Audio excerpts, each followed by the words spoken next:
Kalau sore hari anak-anak disuruh masuk ke masjid, mengikuti pengajian, di mana letak salahnya? Kalau setelah itu mereka makan malam, dan makan malam ditandai dengan berdoa, di mana letak salahnya? Kalau mereka jam 9 disuruh masuk barak, disuruh masuk ruang tidur, dan disuruh tidur, di mana letak salahnya? Justru hak-hak anak terdapat di barak pendidikan TNI, dan hak itu tidak mereka dapatkan di rumah-rumah. Di rumah-rumah anak-anak tidak bisa tidur malam. Mereka rata-rata tidurnya jam 4, jam 1 malam, jam 2 malam. Di rumah mereka tidak mendapat makanan yang bergizi karena serba fast food. Di rumah mereka tidak mendapatkan kasih sayang. Di jalanan mereka balapan. Mereka tidak mendapatkan ruang hidup tanpa gadget dalam setiap hari. Saya katakan, justru lingkungan kita hari ini, rumah, halaman rumah, kadang sekolah, kadang jalanan, bukan lagi tempat yang ramah untuk anak-anak Indonesia. Untuk itu apa kebijakan yang harus kita lakukan? Kebijakan yang harus kita lakukan adalah mindset pembangunan dirubah. Ekonomi bukan segalanya. Itu penting. Tetapi ekonomi tidak boleh membunuh ruang-ruang publik di mana orang mendapat ruang bercengkrama. Desain rumah harus dikembalikan pada desain yang membuat jendela, membuat ruang untuk ibu dan bapaknya berkumpul. Halaman rumah harus tersedia di setiap kampung, jangan dihabiskan untuk bangunan. Karena anak-anak ingin bermain di halaman. Lapangan bola di setiap desa harus ada. Karena apa? Karena mereka terus berinteraksi olahraga. Sungai-sungai harus dijernihkan. Karena anak-anak orang miskin tidak bisa berenang di kolam renang yang berbayar. Mereka harus berenang di sungai-sungai yang jernih. Gunung-gunung harus dihijaukan. Karena anak kita perlu hiking dan traveling dalam setiap waktu. Anak-anak kita perlu berinteraksi dengan semesta. Lampu-lampu kadang sebulan sekali harus dimatikan. Agar anak kita bisa menatap langit, melihat bulan dan bintang. Bahwa dia adalah bagian dari cakrawala yang indah. Negeri ini sudah sesak dengan uang di kepalanya. Yang akhirnya apa? Pendidikan hanya menjadi ucapan dan tingkatan S1, S2, dan S3. Tapi pendidikan lupa ada nilai esensial yang harus dihidupkan dalam relung hati manusia. Pendidikan Indonesia adalah mewujudkan manusia Indonesia seutuhnya. Mewujudkan manusia Indonesia seutuhnya. Dalam falsafah Sunda disebutnya Pancawaluya. Cager, bager, bener, pinter, singer. Itulah falsafah pendidikan asasi.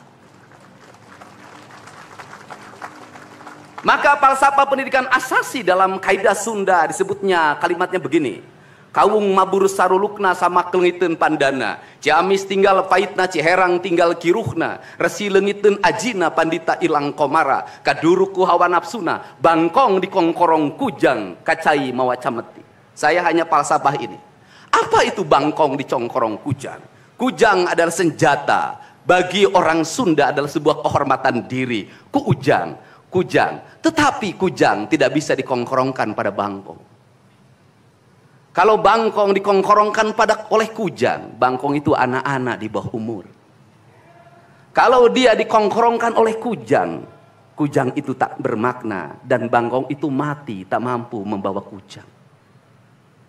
Kacai mawacameti, apa itu artinya? Orang pergi ke air untuk mensucikan diri. Maka dia harus membebaskan diri dari berbagai apapun kepentingan. Dia ingin pasrah, dia ingin sumera. Hirup ukur sasamperan, awak ukur sasampayan.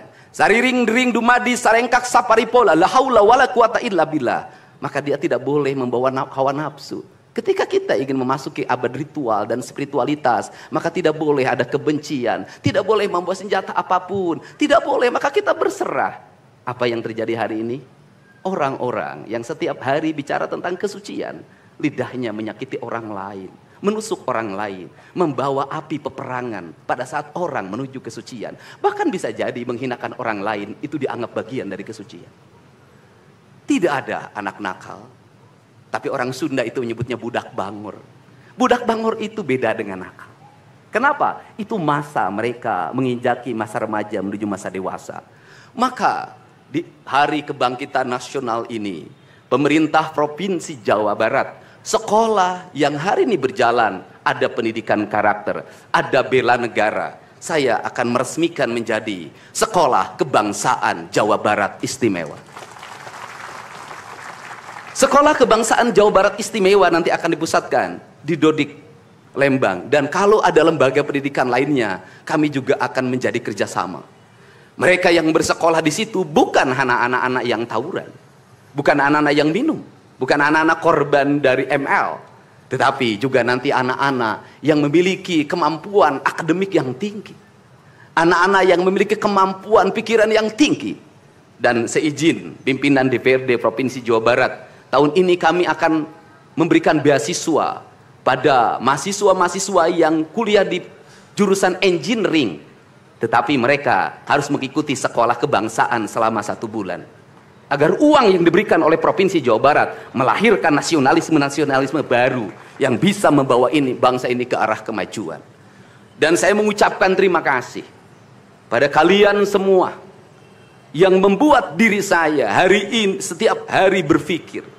Ingat, doa yang terpancar ada 2. Saya tidak menyebut doa. Rintihan hati, bisikan hati ada 2. Ada yang berharap ini berhasil, dan ada yang berharap ini gagal. Siapa yang berharap ini berhasil? Mereka adalah kaum-kaum nasionalis yang mencintai bangsa ini. Siapa yang berharap ini gagal? Para nyinyir dan para pembenci yang menjadikan politik sebagai tujuan hidupnya, tanpa pernah bisa membedakan mana kepentingan politik dan mana kepentingan kebangsaan. Walaupun kebijakannya baik karena beda dengan politiknya, dia mengatakan buruk. Dan walaupun kebijakannya buruk karena sama dengan politiknya, dia katakan baik. Ini orang yang tidak punya spirit nasionalisme. Dia hidup mempertuhan politik dalam setiap waktu. Saya katakan, dia hidup mempertuhan politik dalam setiap waktu. Meskipun lidahnya berkata bertuhan pada Allah, tetapi hatinya dalam setiap hari hasud dan menjadikan politik sebagai tujuan hidup. Dan barangkali bisa dilihat dari seluruh rakyat Jawa Barat, karena ini tertransformasi lewat media televisi dan media digital, yang menjadi petugas upacara hari ini bukan pasukan paskibraka yang biasa kita pakai, tapi mereka adalah peserta didik sekolah kebangsaan Dodik, Lembang, Rindam 3, Siliwangi.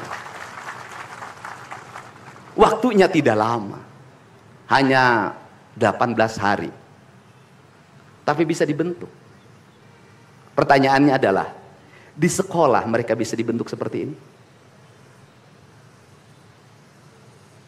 Kalau di sekolah tidak dibentuk hari ini, maka pertanyaannya adalah, berarti sistem pendidikan nasional harus dievaluasi.